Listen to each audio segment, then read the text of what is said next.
Assalamu alaikum musidɓe ono wonɓe suivre assistance humanitaire d'urgence mi salmini hoore teddugal mi yetti murade mon ɗiru nokkala ko wonti ɗon hara ko teddugal e moɗon ko finde julide meɗen kameɗen Mali nokkuru ko wiyete Gaya précisément Niassagala wonde e yewde fi muɗum hara noon ko adi adi ko yantine ko assistance humanitaire d'urgence wonde kameɗen Mamoun ɗo wonuɓe gollande lagine fo woni e darnugol nde julirde kameɗen Mali Niassagala hara noon yantine musidɓe meɗen ɓe fo musidɓe haray partenaire ɓe wodi ko walliti julɓe Allah ɓe wodi ko tambiti ɗen tori Allah yo Allah ɓeydu jawdi maɓɓe ni hara ko jawdi ni Allah waɗi barke mum musidɓe haray kadi ɓe tori on jeegi yon partage amen o émission yanyon émission julɓe Allah ɓe fof anda ko woni ko fewndi kameɗen Mali ko andi ngollo noon haray fenon sayi ɗo représentant meɗen on Conakry ɗum ko Roudiatou Touré himo wontiri kameɗen Mali haray mo dakani hen toon fenon sayi ɗo o wona toon hangolle ɗen kameɗen woɗɗo fi haray e wawa humputude jamaki ɗin ko fewndi kon kameɗen Mali fe o jami mo wonɗen e darnugol haray ko addi adi kon ko warani o émission ɗo ko hollugol gombodo ɗo o wiyeteɗo Habib ɗon andi Habib Fatako ko artiste yo wonɗo kameɗen Lagine haray ko andi ngol ɗon Habib Fatako gila fuɗɗi hiide golleji men ɗin kameɗen Lagine o hino tambiti mo jobere men de o walitike o sonni en ciment o ki en ton ciment fi ka école meɗen kuredi o walitike en fi jami tere on o walitike en fi hay ouverture pay koy woni ko waliti e ngal ɗo kadi musidɓe hiɗon andi hiɗen faala sodugol tapiji ɗin ka meɗen Niassagala ka julirde tapiji ɗin noon haray beru ko tapi goto ko 1,300,000 yeyete haray tapiji ɗin ko harta say montant de 20 millions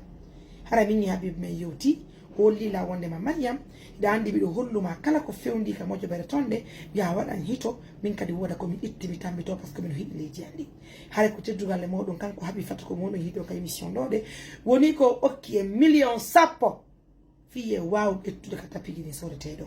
haray miɗen tori ballal fi oya million sappo hedditiɗo e juɗɗo ala kadi goto waw ɓettande ɗum ɗon complété wawen sodugol tapiji men ɗi mi fillito million sappo woni ko okki en e nder million noga yo haray musidɓe mo be ko waɗi yo alani hoore mum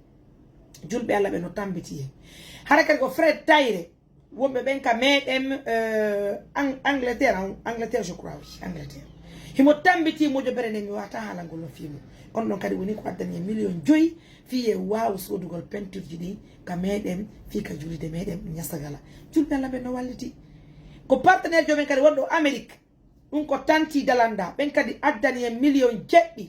ko ɗi woni ko soduɗen porte e fenêtre ji ɗin ko baafe ɗen e fenêtre ji ɗin ka meɗen Niassagala haray hande hiɗen ma porpiji bo musidɓe hiɗen mankiri ciment ton tati ciment fi ko jami on crépirté kon haray ciment lanni ɓe mapori ton tati ciment ton goto ciment ka meɗen Gaya ko 1,900,000 meɗen tori yo ballal musidɓe meɗen faala kadi noon yo wallito men fi yoɓugol menuisier jo ko yoɓete 4 millions yoɓugol kadi peintre ɓen kadi yoɓete 4 millions e fi matériel ji ɗin ko yata ko Niassagala en prépara un montant de 3,500,000 hara meɗen tori yo ballal ko andintingol kadi ko frère Ibrahima partenaire jomen wonɗo kadi tañini Belgique ɓen kadi holli wondema ƴetti charge fi haray panneau solaire on ka meɗen Niassagala mo be yo waɗu beru ko wawi kon fiye wawu darnugol de julde meɗen ka meɗen Niassagala mo be ko waɗi warani hoore mum musidɓe haray ɗe weltani julɓe Allah ɓen fo mo beyo jembu ko moƴƴi kon haray Habib Mariam Touré te dit merci meɗen welti meɗen jarnuma meɗen jarni partenaire ɓe hedditiɓe fo e femaɗa ɓen ñom assalamu aleykum meɗen salmini hoore teddugal donc prenez bien soin de vous si vous nous suivez à travers le monde pardon je vous apprends que c'est l'ONG assistance humanitaire d'urgence nous sommes en train de construire à présent la mosquée de Niassagala donc courage à tout le monde essayez de nous accompagner, c'est Allah qui va nous aider tous, c'est Allah qui va nous protéger hein. Nous en avons vraiment besoin d'un montant de 10 millions pour acheter sur les 10 millions que Habib nous a donné pour acheter les tapis turcs pour la mosquée de Niassagala à Mali. C'est pas tout. Nous avons aussi besoin de 3 tonnes de ciment. Et pourquoi pas aussi 4 millions pour les menuisiers et 4 millions pour les peintres. Nous en avons vraiment besoin. Surtout transport en matériel de man. Yugol labe. Ya Mali, iwa Mali, ya Niassagala. Hay meɗen tori yo ballal. Be ko waɗi warani hoore mum. Musidɓe imaginez-vous. Nan tangi ɗi hampat ko pellet. De l'heure no natimmi hara en gari dardo gonde julide meden ça fait plaisir hein yo Allah ɓeydu barke men yo Allah ɓeydu jawdi yo Allah wurɓe ɓe waɗa barke men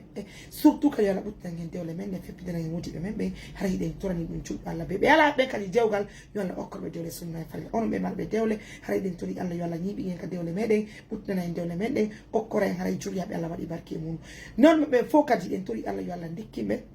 ɓe nawnali ɓe fof yo Allah dando en nawnaje musidɓe hara miɗen welti eɗen jangyo ko mouraji moƴƴuru hara Mariam Trino assalamu aleykum. Aleykum salam wa rahmatullahi. Prenez bien soin de vous. Au revoir.